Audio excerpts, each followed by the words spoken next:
Okay, why don't we move on to the superintendent's report, performance indicators. And Scott's given us, Sharon was actually giving me the segue for this one. So one of the things that the Harwich FinCom had requested at one of the past meetings was to have some performance data. So in my let's go over the top with performance data. I went to all the indicators that seem to make sense that the state is carrying for us, and not look at how Monomoy's doing, but look at how we were doing as Chatham and Harwich going into regionalization, and then look at where Monomoy is relative to the Cape.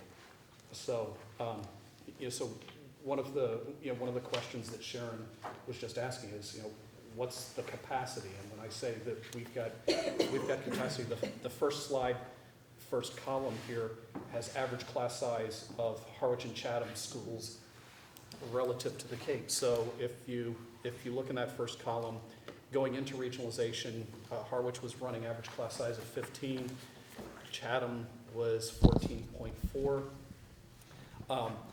In the early days of regionalization, we lost a few kids, and so this does not represent class size as we have it this year. Class size this year is higher than what's on this, but you'll notice in 2013, 2014, we're averaging class size of 14, where much of the rest of the class or the Cape is in the 15 to 17 for class size. And we've talked about at the elementary level being at that 18 plus or minus 1, and to have be looking at at that 20 plus or minus for the middle and high school.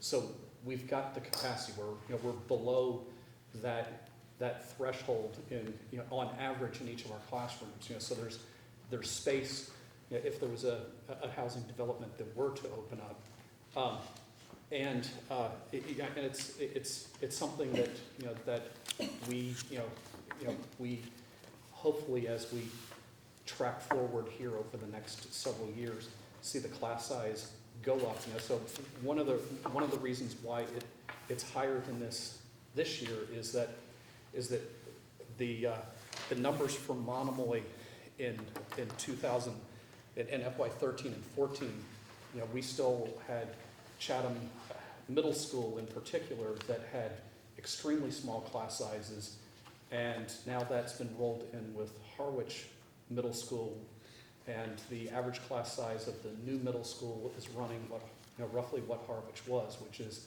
up in that 15, 16, 17 range in virtually all of the academic classes. The other thing that's on this is just sort of has some of the demographics, and at least the state carries the LEP, which stands for Limited English Proficient, SPED, not SED, but SPED, and low income as the three categories that it tracks, that it refers to as high needs categories. These are categories that school districts typically have to expend more funds on to support those children, and so just to kind of you can look across the Monomoy line in FY14 and see what does that demographic breakdown look like for us. 4% for limited English proficient, 16.4% on ed plans, and just over 1 out of 4 of our children that are impoverished. And you can look at how that is relative to the rest of the Cape. So there are some communities in the Cape that that have greater challenges in those high needs areas, and some that have less. One of the important things, if you want to kind of differentiate, if you look at the last two lines and you say, okay, where's Monomoy, or where are the other Cape schools relative to the charter schools? The charter schools in the last decade haven't had a limited English proficient student in them, and they have significantly lower special needs population, and the low-income children are significantly fewer at the charters than there are in the other schools in the Cape. Can I ask, the low income, is that based on free and reduced lunch? So the only one, I think, column there that I would say is a performance thing that a FinCom might want to look at, and that I think we should be looking at over time, is what's that class size look like? I actually think that the class size that we'll see when the state publishes the data for FY15 is a good. I think we're at a good place for class size, and I think we have to be careful. Does that class size start to tick up too much? So it's so higher is not necessarily better than that. It's trying to make sure that you're at a stable place, and I think some on the FinCom might look at this in the previous years and say, hey, you were running some of the lowest class sizes on the Cape. It's a double-edged sword. That sometimes you have classes that are too small, and that's what we've tried to do is, with the regionalization, bring it together so that you do have a psychology class at the high school that has more than 4 students in it having a discussion. We've got that now. The second page.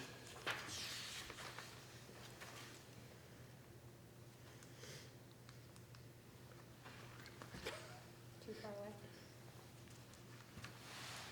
Oh, that's right. This isn't attached to my computer.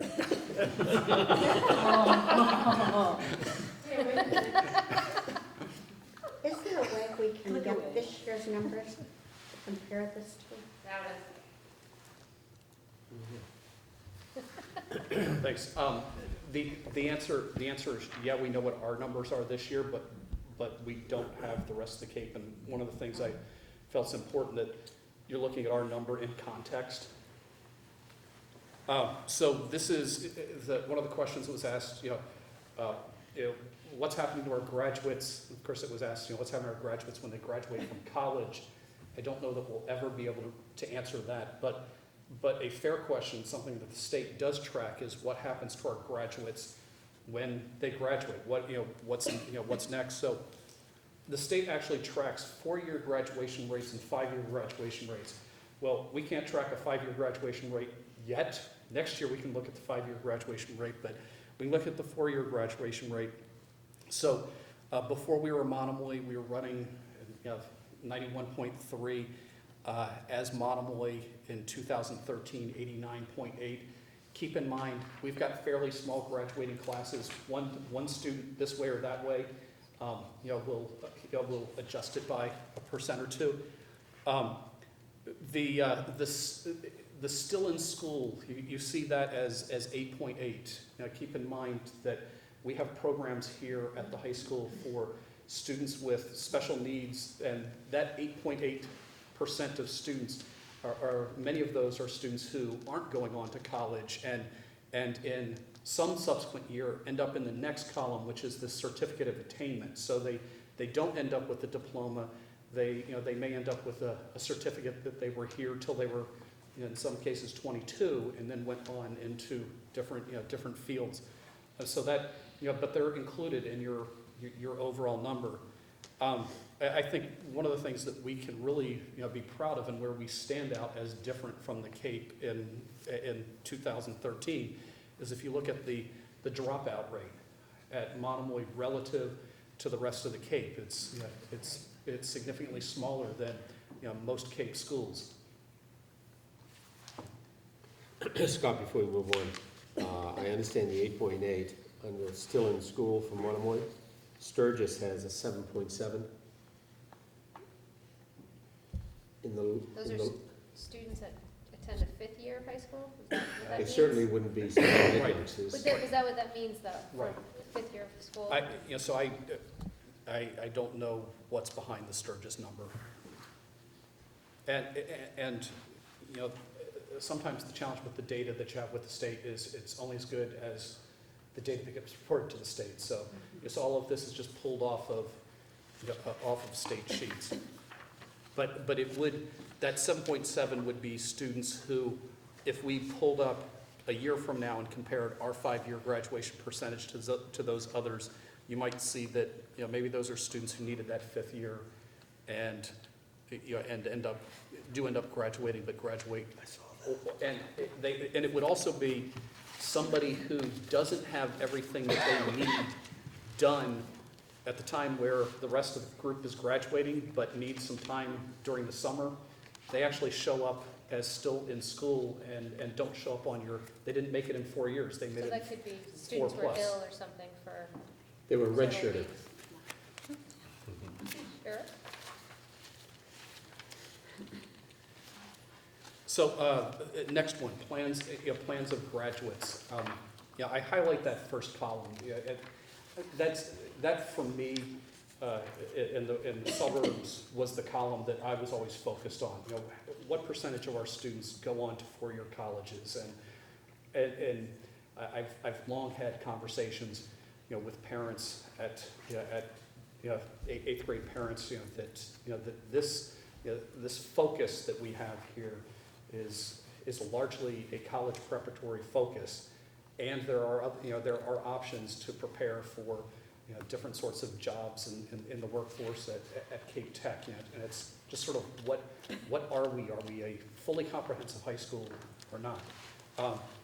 So that 4-year college thing is an important column to look at. Bill Burkhead and Rick Gifford and I were having a conversation earlier today with a member of the Harvard Club of Cape Cod, and I know Angela's probably going, well, what about the Yale Club?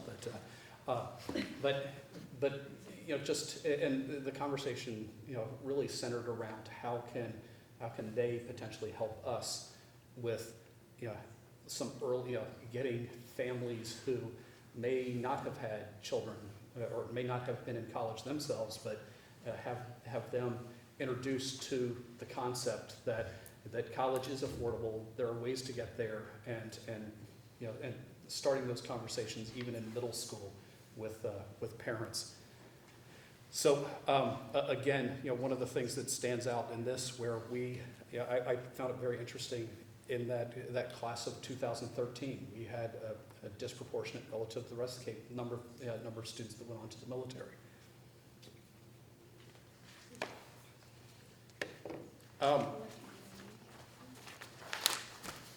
This one's a hard to interpret slide in that the state tracks what percentage of your seniors meet the Mass Core standards. So the Mass Core standards, to meet it as a senior, you have to have 4 years of English, 4 years of math, 3 years of laboratory-based science.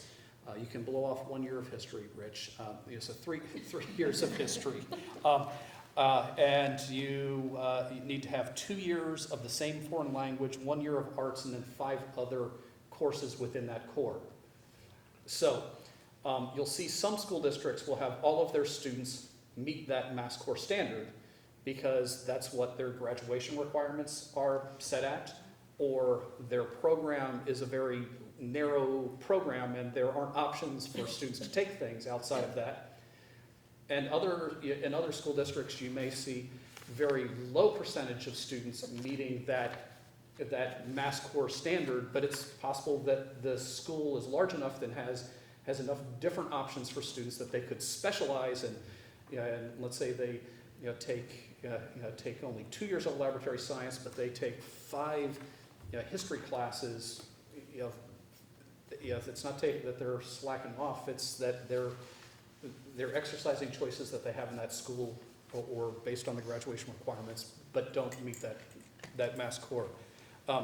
So all of the students that attended Chatham met the Mass Core. Again, it was what was required and the breadth of the program that was available. A little over half of the Harvard students met it. As we folded into Monomoy, 3/4 of our students were meeting that Mass Core. Is the goal to get them to that? Or?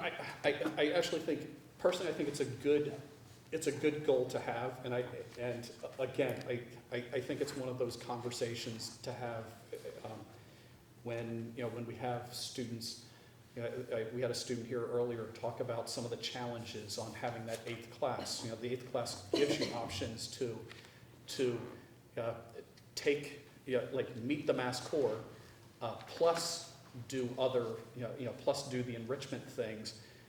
When you start to shrink down from 8 to 7, you potentially now have to make choices. Do I take that third year of something, or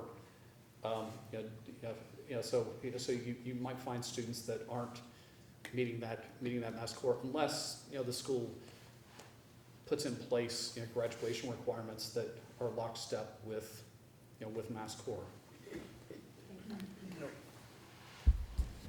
The Right. the student who pointed out that they're having trouble filling their 8 class periods, or 8 periods.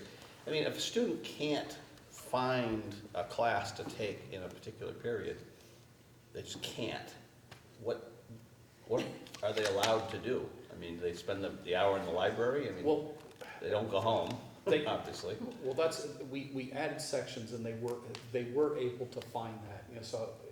So it took a week and a half, 2 weeks going into the school year for us to bring in some extra staffing to make that happen. But I think some students with holes might not get courses that they initially wanted, and But they have to fill it with something? Is that, it's a Right. school requirement? Right. Sharon, If all the students wanted to make this mass core or required to, would there be enough classes for them to fit in without being dumped out? I'm sure there would. Well, our current graduation requirement meets the mass core and then some. For the high school. So that means that it will become 100%? It should. Good to know.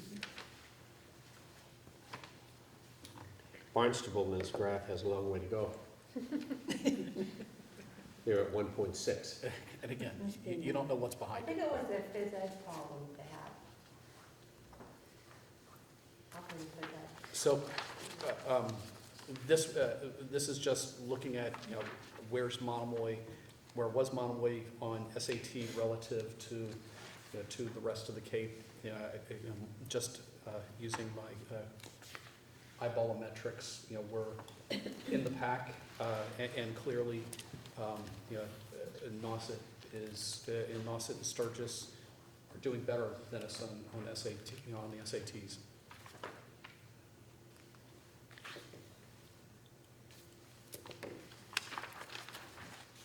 The next slide, looking at APs, this takes the data from the state and recalculates it, because the way the state reports on the DESE website is pretty useless to compare district to district, because it'll list the number of test takers you have and the number of exams taken in a high school, and all of that is dependent upon how many students attend the high school. So, so I did a way to recalculate this. So it looks at the percent of the enrollment in grades 9 through 12, and the number of AP exams per student in grade 9 through 12 that are taken in each year. And again, we have fewer AP students that are taking AP classes as a percentage in the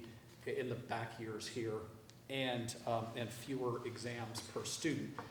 But we also have to keep in mind that this is, in the past years, now we have more AP classes that we're offering and more possibilities for students to take AP exams. So I think this is partly a testament of what's the AP history of our district. And I think, again, it's something to look at. Are we, over years, if this is the base, do we move, from the 15% to, the 20, 24, 25% range over the next several years for the percent of students that, that take an AP exam?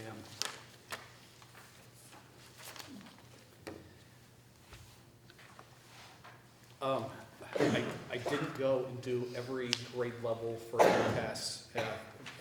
I just looked at the 10th grade MCAS. 10th grade MCAS, we're middle of the pack when it comes to 10th grade MCAS for the CAPE. And again, we know that if we were looking at this for our middle school, that's really one of the areas that we're focusing on a lot on how to go and support and bolster success in the middle school years.